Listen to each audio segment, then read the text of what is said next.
Hey everyone, City of StarCraft here for another 1v1 commentary. Map is going to be Shakuras Plateau, and it's going to be a Protoss versus Zerg. We got up here in the top left corner the red Zerg, Nom Carver, and over on the right side is yours truly, Sidious, playing as the group Protoss. Starting out APM at every player, 111, 100 and so. 0 at the moment, down to 60 and whatnot. It's a pretty good map. It's quite large map. It's more so suited, in my opinion, and it's just my opinion, for Zerg players, for the fact that it's a bigger map. You can hide expansions all over the place. It allows you to expand all over the place. And it's really up to the Protoss player to try to keep the Zerg player contained. Don't let them macro up and things of that nature. Because if you let them just go all over the place, you will be out macro, you'll be out incomed, and you'll just have so many bases, or the Zerg will have so many bases there'll be nothing you can do about it. Now we are both scouting out, and he actually is, of course, doing the normal Zerg thing, bringing his Overlord over to scout that direction. And I see no early pull. He's not going to do anything crazy, but I do see, of course, his probe coming down here. So I'm trying to block off the expansion as long as I can. Now I'll attack that drone just a little bit, move around. Like I said, I want to block his, I queue up all his moves, I want to block his expansion from going down. Anytime I can do that, it means less larvae he can eventually get. It screws up his windows for expanding, things of that nature. And if you can prolong the placement of it for 15 or 17 seconds, that is one extra harvester. Now what I'm doing right here is a patrol move. You click all these things with patrol while you're holding shift. You'll make this little box that you can actually block. Now he's got another one out here, and I block it one more time as it goes down, and I keep going back and forth. And then he blocks himself from actually dropping the expansion down. So I probably delayed that expansion maybe 30 seconds, if that. And in the game, you'd be surprised at how much that actually helps. During that time frame, though, I do neglect my base a little bit. I had my gateway up, and I should have actually dropped my cybernetics for a little bit sooner. But it's not too big a deal compared to how much I slowed him down. Harvester count, I'm a little bit ahead, 16 to 14. And of course I do have my gas going, so I can get up some sentries, some stalkers, things of that nature. And as you can see, I awesomely supply block myself yet again. You'll find that is a reoccurring thing for me. It's usually good to drop a supply depot, overlord, or pylon, at least a few supply below your max at the time, so that you don't run into that. Cut one of the harvesters so you can make the supply unit, and then go back to making harvesters or making attacking units after that. Now he does end up sending 2 Zerglings out, probably just to grab the watchtowers, because again, vision is a prime necessity for StarCraft. And the watchtowers in this one are really cool. The main path between all the bases, right here in the middle, the watchtowers actually cover the entire thing. So anytime I'd run around here, or I'd try to run to the back here, maybe blink over, do something along those lines, he'd be able to see it at the moment. And he's also doing a great job with his overlords. One out right outside my base, and for some reason has a drone down here, just chilling, hanging out. For those that don't know, if you have idle workers, probes, SCVs, or drones, the bottom left corner of your screen right here, there'll be a little picture of your harvester, and it'll say 1, 2, or however many workers you have that are not doing anything. It'll be a little picture right here, and you can actually click on that. It'll go right to your unit, and then you can either move them around to scout or whatever you really need to do. It's a little tidbit to make sure that you don't have idle workers, because if they're not working, then they're not pulling their weight, feeding their little worker kids or whatever else they might have, I suppose. Now I am actually starting to get 3 gateways, 4 gateways total, and I do actually have, of course, my warp gate technology finished. Now I was going to drop a proxy pylon over here, but I saw the overlord coming over, so instead of taking the chance of losing it, I just decided to run my probe back to my base, and hopefully the little probe will make it. He's getting whittled down a little.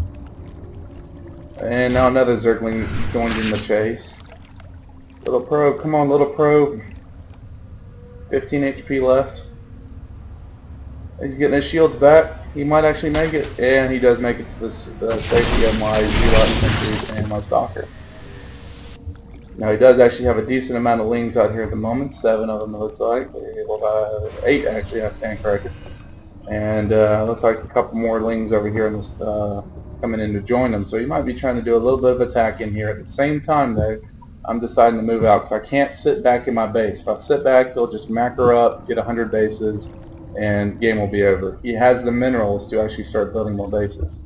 Now here we go with a little bit of attack. Now, unfortunately, Stalkers move a little fast in Zealot, so they were out in front. That's not what you want. So I decided to move them back after I did a couple kills, and then I moved them back in.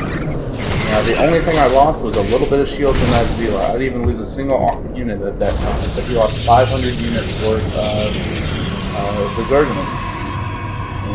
And you gotta be careful with your units. You don't want to just run them in and make sure they get killed or whatnot. Now I am dropping a proxy pylon out here so I can start warping units in to resupply. But he can easily see this. His overlords are in great position right here on the corner to see anything I might be doing. And then he's got spread all over the place so that he knows, if I might go to a certain location that, he needs to get over there to try to prevent it. I end up going crazy with the sentries here. The more you warp them in, the sooner you warp them in, I should say, the more energy they eventually have. And I do post up here, I'm just seeing what's going on. I'll get a couple kills, I might lose 1 or 2 things here. I'm not really that too worried about it.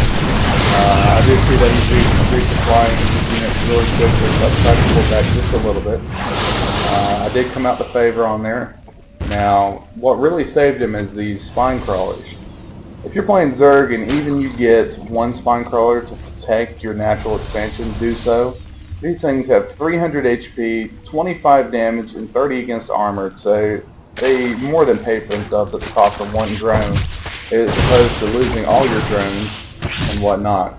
If he had just these Zerglings here in between, I probably would have been able to push up, but those 2 spines fended me off. Now we're playing a little game of cat and mouse. I'm trying to actually, steal a couple kills here, get what I can here and there. I was hoping to get that queen because that would do a lot of damage, but thankfully, for a while there was keeping that queen so occupied that she wasn't injecting larvae. You got to keep up with the injecting larvae. You need that, energy down to about 0 unless you get build like creep tumors, so you can start spreading creep, things of that nature. And here I go trying to do a little bit more harassment. Just trying to poke up here. He's got these things on hold position now, which is really good, so don't get the sense of running over here and just dying. And while I'm keeping him confined in his base, I do drop down my expansion. He's too wary about pushing out.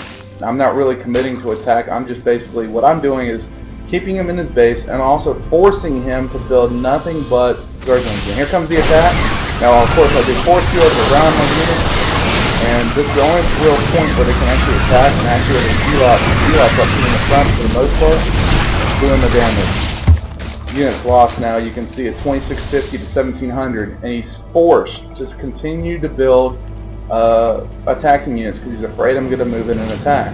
At the same time though, I'm building up harvesters for the most part, trying to catch up to him.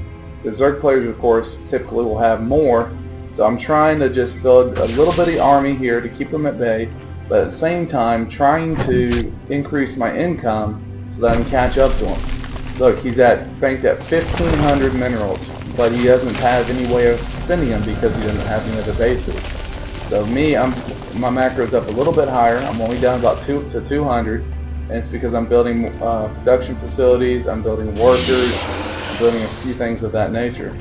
Now I've moved over here because I thought there might be an overlord over there, and neglect my pylon, which eventually does get taken down.